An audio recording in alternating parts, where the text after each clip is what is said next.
And here it is, the Honda Beat. Do you feel my heart beating?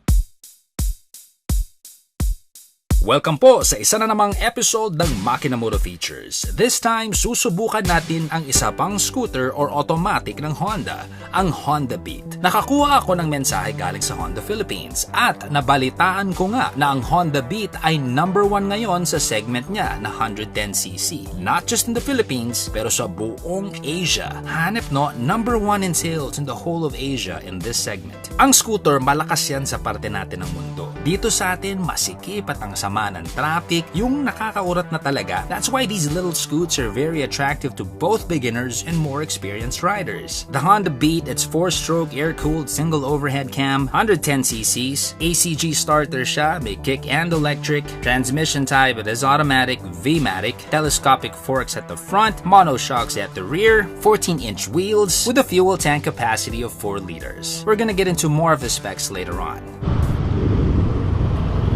Tool area is the C5 extension in Parañaque, border of Pasay and Parañaque. Very tight here, especially during rush hour.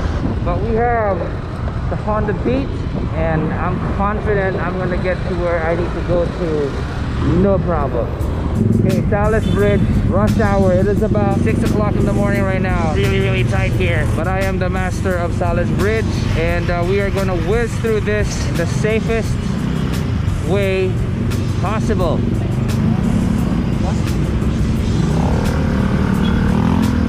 That's what I mean, you gotta be courteous. Tapos unahan mo ulit.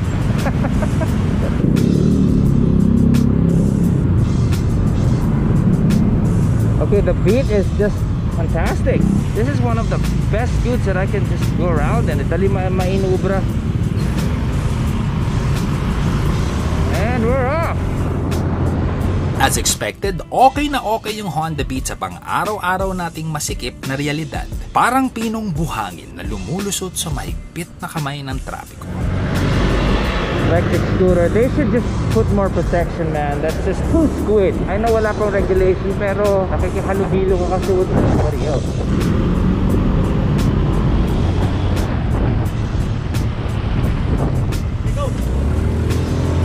And we're off! Woohoo! Let's go, Beat! Oh, mabagal lang ako ha. I was running 40. Sabihin nyo, kumakarera ako sa stoplight. Of course not! Banking. Hindi po yung dala na tao!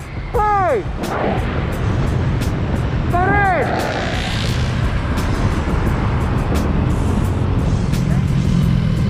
Nice bike, sir!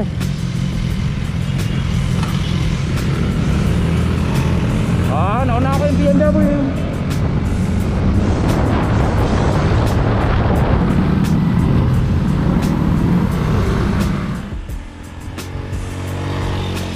Ang suspension ng Beat is on the soft side, at least for me, sa palag niya sa timbang ko na 170 pounds. Mabait ang alis kaya steady lang sa mga kanto. Kung lalakasan nila ito, dapat lang din i-improve yung suspension. Pero para sa puwersa niya ngayon, more than adequate naman. Pang araw-araw, sapol at mainam siya sa mga gulatang lubak sa lansangan. At komportable naman siya sa mga pangmalayuan na lakad. Ang laki kong bulas tignan dito. I am 6 feet tall at nagmumukhang parang laruan sa akin. Pero pag sakay mo, at least for me, para sa akin, hindi naman ganun ang pakiramdam. Ang tinitignan ko dito ay yung leg room at yung distansya sa akin ng handlebars. Mahaba mga arms ko kaya pwede akong umatras. So kung hindi ka apektado na tinutukso na laki mong bulas sa motor, Zach, di walang kaso to. What I also like about the Honda Beat is that kahit maliit siya, hindi tumatama yung paakot. My problem with other small displacement scoots, pag nagmamanayobra na ako, tumatama na yung handlebar sa tuhod ko. Now with the Beat, I'm turning, it's clearing my knees, no problem. Also with the left. See, they took into consideration some guys who are tall like me. I'm 6 feet tall, and the turning radius is nice and generous, perfect for the city. Bago mo tara, kaya mo nakuha. Yalam ko lang. Woo! Yabang. Parang gano'n na nga. Oy pare, pareho tayo. Tipid. Malakas ha. Alam mo bakit mas malakas to? Daming plus oh. Plus. 43.4. Full tank. For gas consumption, I had 2 sets. For walwal with angkas na ang dala ko, lahat ng gamit ko pang shoot sa tugtog, city driving, akyat baba ng bundok. My worst case is 96.3 kilometers minus 43.4 kilometers at 52.9 kilometers traveled divided by 1.66 liters of gas consumed. I got 31.896 kpl. Now that's my worst case. Yung pinakatipid ko naman na nakuha sa timbang ko, nasa 47.362 kpl. So tipid din considering matic din siya. Sa mga ultra tipid mode naman na parang ginawa nila sa Safe Run Challenge last year, nakuha nila mga 89 kpl. So depende kung paano mo rin siya gagamitin. And you have to consider power to weight ratio. The lighter you are, the better. So another cool thing, you guys can see that echo mode, I rev a little bit more, the light's gone. So I'm not being very efficient with my gas consumption.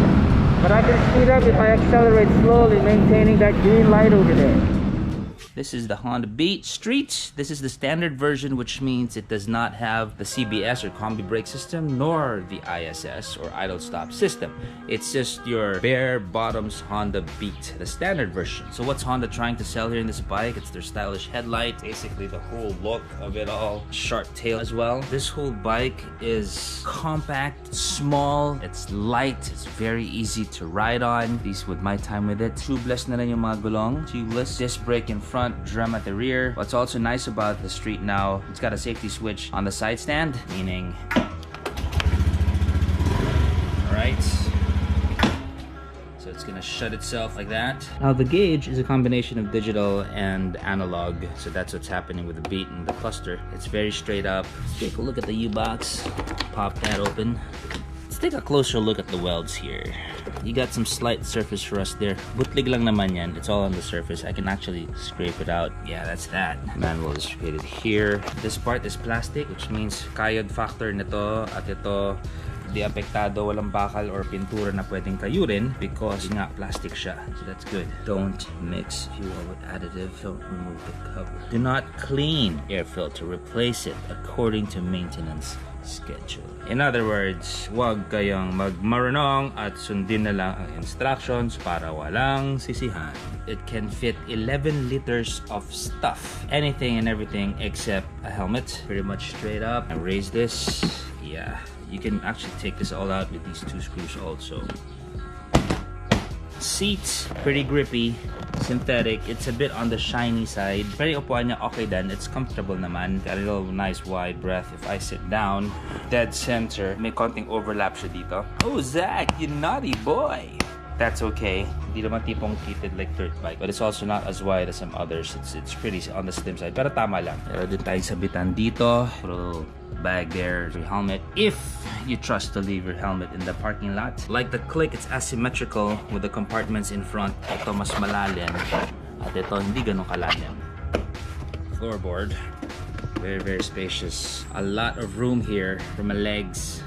I'm 6 feet tall, by the way. A lot of room. So it's nice how the design, this thing slopes here. This whole thing goes like this to give you more leg room. Paint job, pretty good. Fuel injected, of course. Handlebars are pretty regular, but it's pretty grippy. Workmanship, pretty much, it's top notch. However, I can tell this plastic over here and this plastic over here, the plastic over here would not be as prime as, let's say, the other plastics of the higher priced Honda scooters. But again, this is designed to be in a certain price point. That's why. However, nakakatuwa naman dito, pag talon mo dito, yung quality nito, the grab bar, is good. I'm not sure what's underneath, but may coating siya. They coated something on top of what I can only assume is the metal bar.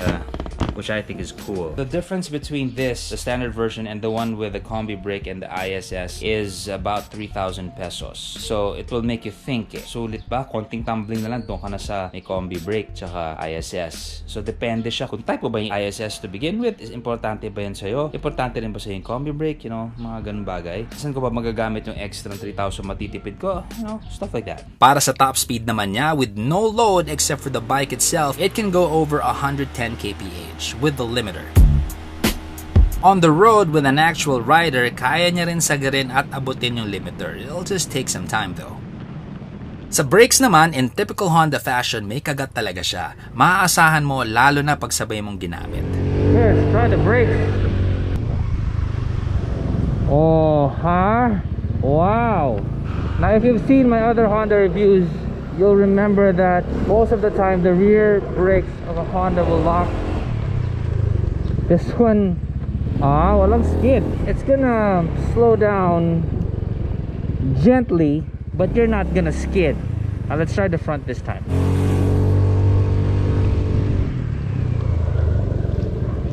Okay, the front is biting more. I'll just be more aggressive with the braking. Let's see if it's gonna skid. Yeah, let's try it.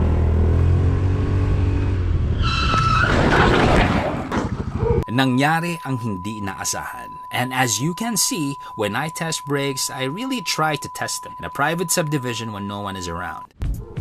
Ang nangyari, may mga tira-tirang buhangin at lupa sa daan from the delivery guys ng construction. So, bad trip. Good thing I was wearing full protective gear from head to toe. So, lesson learned, oo, mainit mag-jacket sa atin sa Pilipinas, pero buti nang naiinitan na protektado kesa naman presko ka nga pero para ka naman pusit. Day na, pwede ka naman maligo eh. Fantastic braking power, basta dalawa.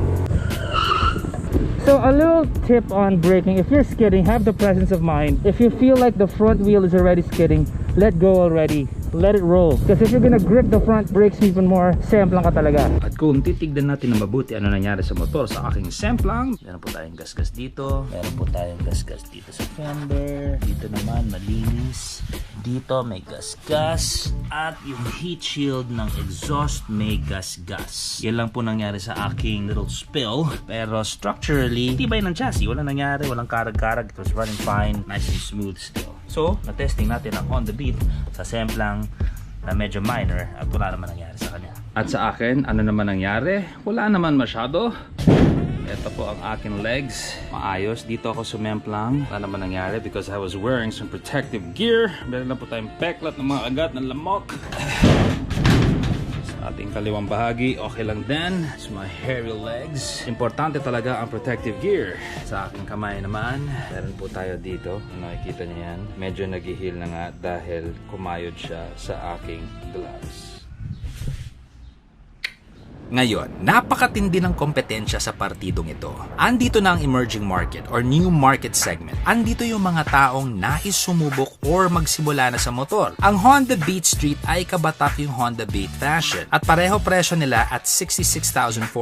Between the two, actually mas type yung itsura ng Beat Street. Pero kung ako ang pagpipilian, doon na ako sa Honda New Beat Premium sa halagang 69,900. 3.5 na lang yung difference eh, di ba? So, doon ka na sa matindi, may ISS at combi brake. Okay din naman yung standard Beat, pero for me, ugali ko kasi yung, alam mo yun, hindi ka makatulog pag alam mong may mas matinding version of the same model, eh konti lang naman yung presyo, di ba? Pag financing, di mo na rin mararamdaman yun eh. Doon na ako sa premium. Okay ang Honda Beat kung naghahanap ka ng first motor na hindi nakaka-intimidate. Para sa mga batikan na nagmamotor, magigets nyo din yung Beat. Siguro kung may maidagdag lang silang improvement sa napakahusay na motor na ito, sana ito yung ABS. Pangarap ko ito para sa lahat ng motor. Sana dumating ang panahon na economically, kaya na natin ma-afford ang feature nito even sa mga entry-level na motor. At sa mga manufacturers naman, sana makahanap din sila ng lalong mas cost-efficient way para tuluyan ng maging standard na ang feature na ito. Ito po ang Honda Beat. Matipid, maliksi, at madaling intindihin.